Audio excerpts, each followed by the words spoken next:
Hello friend, welcome back to our channel. আশা করছি তোমরা সবাই খুব ভালো আছো, সুস্থ আছো। আমরাও খুব ভালো আছি।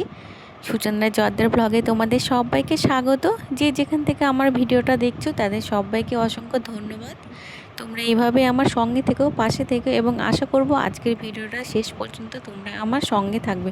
চলো তোমাদের সঙ্গে একটু কিছু গল্প করি। তো আজকের ভিডিওটা আমি নিয়ে এসেছি অষ্টমীর যে রাত্রিবেলাটা, সেই রাত্রিবেলায় কি কি করেছি সেটাই তোমাদের সঙ্গে একটু শেয়ার করব।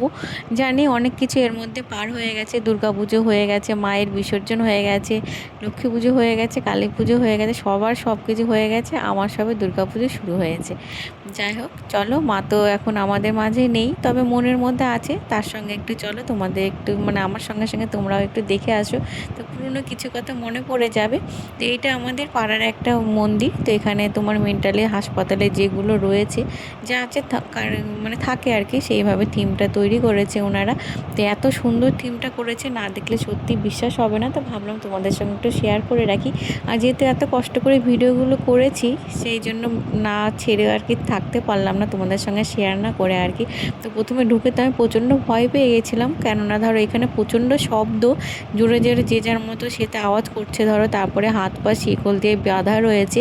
তারপরে যে বেডটার উপর রয়েছে, বেডটা যেহেতু তোমার স্টিলের বেড, সেই জন্য একটা শিকল যখন বেডের উপর পড়ছে আর কি, প্রচণ্ড শব্দ হচ্ছে। তো প্রথমে আমি চমকে গেছিলাম। তো আমার বড় ছেলে একটু ভয় পেয়ে গেছিলো আর কি। অভিনয়টা এত সুন্দর ওনারা করেছেন, না দেখলে সত্যি বলার ভাষা নেই আর কি।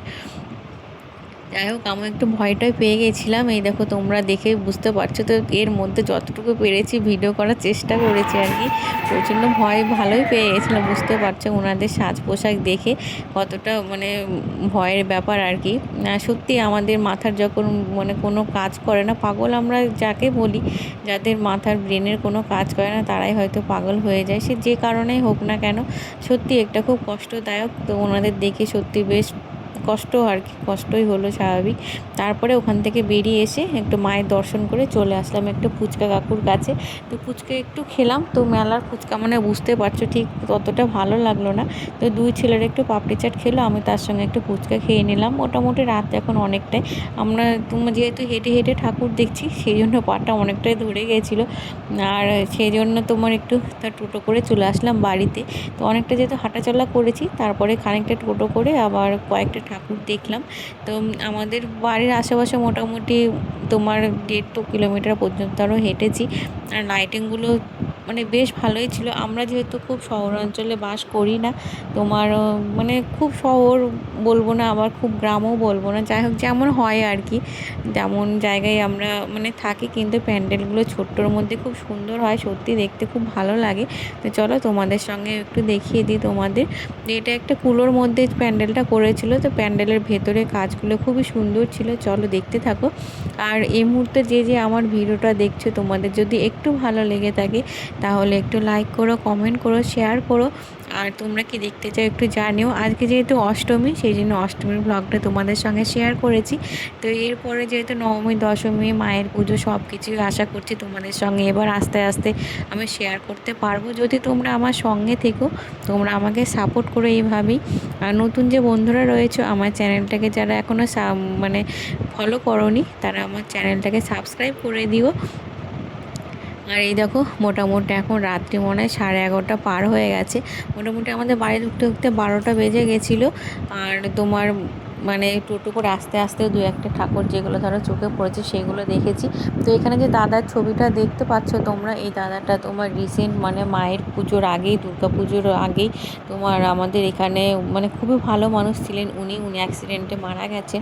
উনি বলতে উনার পরিবারের সমিতি ঠাকুর দেখতে গেছিলো আর কি, কল্যাণীতে যে প্যান্ডেলটা হয়েছিল, বড় প্যান্ডেলটা, সেখানে গেছিলো। তো আসার পথে ঘুমিয়ে গেছিলেন উনি, সেই জন্য গাড়িটা এমনভাবে অ্যাক্সিডেন্ট করেছে, সঙ্গে সঙ্গে উনি ওখানে মারা গেছে। সত্যি বলার ভাষা নেই, খুবই কষ্টদায়ক, যেহেতু আমাদের পাড়ায় ওনার বাড়ি।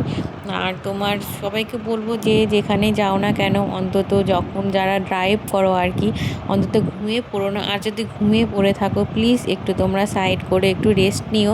আমার মনে হয় নিজের একটু ঘুমের থেকে মানে নিজের জীবনটা অনেক বেশি মূল্যবান। আমি অন্তত মনে করি একটু মানে সুখ আনন্দ তোমার তাড়াতাড়ি বাড়ি আসা সব কিছুর থেকে নিজের জীবনটা আগে মূল্যবান। তোমরা যারা ড্রাইভ করো আর কি, প্লিজ এই রকম কাজ অন্তত করো না। মানে সত্যি এগুলো মানে বলার আমার ভাষা নেই। তো তোমরা একটু চেষ্টা করো আর কি। তারপরে রাত্রি 12টা বাজে, তো এসে দেখো লুচি ভাজতে বসেছি। এটা মনে হয় আমি শ্বশুরবাড়ি এসেই এনার্জিটা পেয়ে গেছি, যে আগে বাবার বাড়ি থাকতে রাত্রি মানে যেখানেই যাই না কেন এসে আগে শুয়ে পড়তাম। আর এখন এখানে দেখো রাত্রি সারা রাত ঠাকুর দেখে এসে এখন লুচি ভাজতে বসেছি। তো এসে ভাবলাম যে ময়দা টয়দাগুলো তোমার মেখে নিলাম, যেহেতু আমরা নিজেরা ছিলাম ভাবলাম কিছু কিনে আনবো, কিন্তু আমাদের বললাম আগেই বলেছি এটা খুব মানে শহর নয় যে রাত্রি তোমার 12টা 1টা পর্যন্ত দোকান খোলা থাকবে কি খাবার পাওয়া যাবে। যাই হোক আমরাও বুঝতে পারিনি অতটা রাত্রি হয়ে যাবে ঘুরতে ঘুরতে। আর এসে দেখো লুচি ভেজেছি আর ওইদিকে একটু সিমাই করে নিলাম। আর দুপুরে একটু তরকারি ছিল, সেই জন্য তোমার তরকারি দিয়ে লুচি দিয়ে সিমাই দিয়ে মোটামুটি রাত্রিকার ডিনারটা আমরা সবাই সেরে ফেলেছি। তোমার রাত্রি বলতে এখন পরের দিন প্রায় 12টা পার হয়ে গেছে। তো ভাইকে নিয়ে গেছিলাম আমরা 4জন আর ভাই 5জনে মিলে সবাই গিয়েছিলাম ঠাকুর দেখতে। আর এ দেখো বুঝতে পারছো কোনো রকমে এসে মানে ড্রেসটা চেঞ্জ করে আমি রান্নাঘরে ঢুকে পড়েছি। আর তোমার দাদারা মানে সরি তোমার দাদা একটু মানে সাপোর্ট করেছে আর কি, একটু সঙ্গে সাথে একটু ভেজে দিল। আর তা না হলে হয়তো আরও দেরি হয়ে যেত, যেটা হয় আর কি।